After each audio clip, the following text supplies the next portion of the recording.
오늘은 구하라법에 대해서 얘기해 보고자 합니다. 여러분 안녕하세요. 김변의 법하우스 김영신 변호사입니다. 오늘은 구하라법에 대해서 얘기를 나눌까 합니다. 얼마 전 구하라법이 국회 본회의를 통과했다는 보도가 있었죠. 2019년도에 가수 카라 구하라 씨가 어린 나이에 세상을 떠나게 되었잖아요. 사람이 사망하면 상속이 개시가 되는데 구하라 씨는 당시 인기 있는 가수였기 때문에 어린 나이에도 불구하고 재산이 좀 있었나 봐요. 그래서 남은 가족들이 구하라 씨 재산에 대해서 상속을 받아야 하는데 그때 구하라 씨의 가슴 아픈 가족사가 밝혀졌어요. 알고 보니 구하라 씨는 아주 어릴 때 어머니와 헤어진 후 어머니의 보살핌을 받지도 못한 채 20년 동안 어머니와는 연락을 아예 하지 않고 살았다고 합니다. 저는 구하라 씨를 볼 때 소녀 같은 예쁘고 깜찍한 귀염쟁이로 기억을 하고 있고 아주 좋은 집안에서 행복하게 자랐다고 생각을 하고 있었는데 그런 아픔이 있다는 것을 알고는 가슴이 좀 아프더군요. 어쨌든 구하라 씨의 죽음 이후에 상속이 개시가 되었는데 갑자기 20년간 연락이 없던 친모가 나타나서 상속권을 주장했죠. 여기서부터 바로 사회적 공분이 시작이 되었습니다. 민법상으로는 피상속인, 그러니까 구하라 씨죠. 사망한 사람에게 배우자나 직계 비속이 없는 경우에 상속의 1순위자는 직계 존속입니다. 구하라 씨는 결혼을 하지 않았고 슬하에 자녀도 없었으니까 법적으로는 어머니가 1순위의 상속인이 맞습니다. 근데 어머니가 구하라 씨를 잘 키웠다면 당연히 어머니가 구하라 씨의 재산에 대해서 상속을 받아가는 게 맞겠죠. 그런데 이 어머니는 구하라 씨와 어릴 때 헤어져서 구하라 씨를 키우지도 않았고 또 구하라 씨가 성공하는데 일말의 도움도 주지 않았던 사람이잖아요. 요즘 아이돌로 성장하기 위해서는 얼마나 고생을 합니까? 처음에 시작할 때는 잘 먹지도 못하고 굉장히 고생을 하면서 데뷔를 하고 데뷔를 해서 이제 노래가 성공을 해야지 어느 정도 인지도가 올라가는 굉장히 어려운 길인데 그 성공에 그 어머니가 전혀 일조를 하지 않았잖아요. 그런 사람이 단지 어머니라는 이유만으로 구하라 씨가 어린 나이부터 고생해서 어렵게 번 돈을 전부 가져간다는 것은 누가 보더라도 부당한 것이었죠. 하지만 현행법상으로는 어머니의 상속 주장을 막을 수가 없었고 결과적으로 어머니는 구하라 씨 상속 재산의 40%나 받아갔다고 합니다. 사람들은 공분했었죠. 어떻게 자식을 키우지 않았던 부모가 부모라는 이유만으로 그 많은 재산을 가지고 갈 수 있느냐? 뭔가 이거는 잘못되었다라고 지적을 했었습니다. 근데 여기서 한 가지 짚고 나가야 될 것은 아까 말한 바와 같이 구하라 씨에게는 배우자나 자녀가 없었기 때문에 어머니가 제1순위 상속인이어서 구하라 씨의 모든 재산을 어머니가 상속받게 될 텐데 왜 40%만 받게 되었을까 하는 의문이 있습니다. 그 경위에 대해 정확히 언론에 보도된 바는 없지만 아마도 두 가지 경우의 수가 있어 보이는데요. 한 가지는 우리 민법에는 피상속인이 살아생전에 특정인에게 모든 재산을 주겠다고 유언을 하면 그대로 집행이 되는데 그 유언을 제한할 수 있는 것이 유류분 제도입니다. 유류분 제도는 여러분도 아시다시피 최근 헌법재판소에서 헌법 불합치 결정을 받았죠.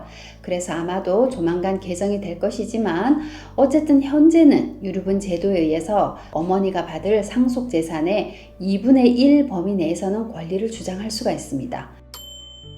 만약에 구하라 씨가 생전에 나의 재산은 나의 오빠에게 모두 상속을 시키겠다라고 유언을 했다면 원래는 오빠가 100%를 다 받아가야 되지만 법적으로 어머니가 유류분 주장을 해서 50%는 받아갈 수 있는 권리가 있다는 겁니다. 그럼 50%를 가져가야 하는데 왜 40%를 가져갔을까? 또 여기서 의문이 있죠. 여기서 한 가지 더 살펴봐야 하는 것이 바로 기여분 제도라는 것입니다. 특정인이 피상속인을 특별히 부양했거나 상속 재산 형성에 특별히 기여한 경우 그 사람에게 기여분을 추가로 인정해서 자신의 상속분보다 더 많은 상속을 하게 하는 경우인데요. 아마도 구하라 씨에게는 구하라 씨 어릴 때부터 아이돌로 데뷔를 하고 성공하는데 많이 도와줬던 그 오빠가 그런 기여분권자였던 것으로 보이죠.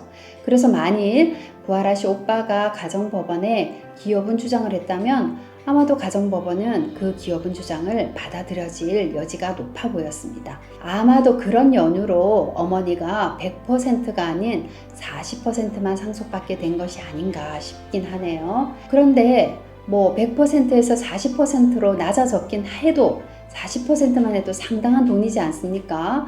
그런데 피상속인을 부양하지 않았던 부모가 자식의 재산을 상속받는 게 여러모로 부당하다고 봤고, 그래서 구하라 씨의 오빠가 부양 의무를 하지 않은 부모의 상속권은 제한되어야 한다는 내용으로 입법 청원을 했나 봐요. 그리고 드디어 입법 청원을 한 지 6년 만에 어렵게 국회 본회의를 통과해서 2026년 1월부터 구하라법이 시행된다고 합니다.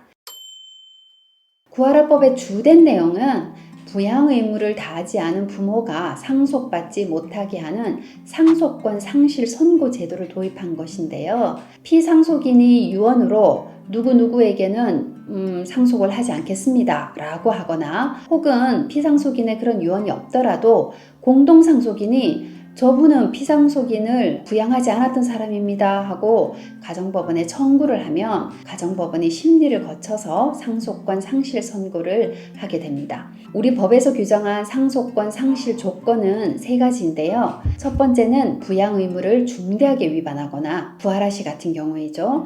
혹은 피상속인 또는 그 배우자, 직계 비속에게 중대한 범죄 행위를 했을 때, 예를 들어서 자식을 학대하거나 자식에게 상해를 입히거나 하는 그런 중대한 범죄를 한 부모는 상속권을 제한하겠다는 거죠. 또 피상속인이나 그 배우자, 직계 비속에게 심히 부당한 대우를 했을 때 상속권이 제한된다라고 규정하고 있습니다. 여기서 심히 부당한 대우가 그럼 무엇이냐? 이것은 앞으로 법원에 재판을 하면서 구체적인 내용이 정해질 것으로 보입니다. 이와 관련해서 요즘 양육비를 미지급하는 사람이 늘고 있지 않습니까? 그래서 사회적으로 큰 문제가 돼서 국가까지 나서서 양육비 지급을 독려하고 있는 그런 실정인데요. 그럼 양육비를 지급하지 않은 것도 부양 의무를 중대하게 위반했다고 봐야 하는가 아닌 새로운 논의가 있는데요. 그렇다고 볼 수도 있겠죠. 부양 의무의 큰 것은 양육비지 않습니까?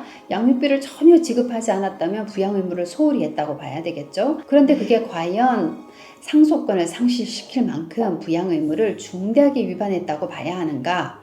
이런 논의 역시 앞으로 법원에서 부양 의무를 중대하게 위반한 사유에 대해서 법 해석을 통해 판단하면서 점차 그 범위가 확립될 것으로 보입니다. 오늘은 구하라 씨법의 주요 내용에 대해서 알아봤는데요. 단지 혈연 관계라는 이유만으로 무조건 보호한다는 것은 굉장히 부당하죠. 자격이 있는 사람이 권리를 행사할 수 있게 한 구하라 씨법은 형평과 정의에 부합하는 것으로 보입니다. 여러분 어떻게 생각하세요?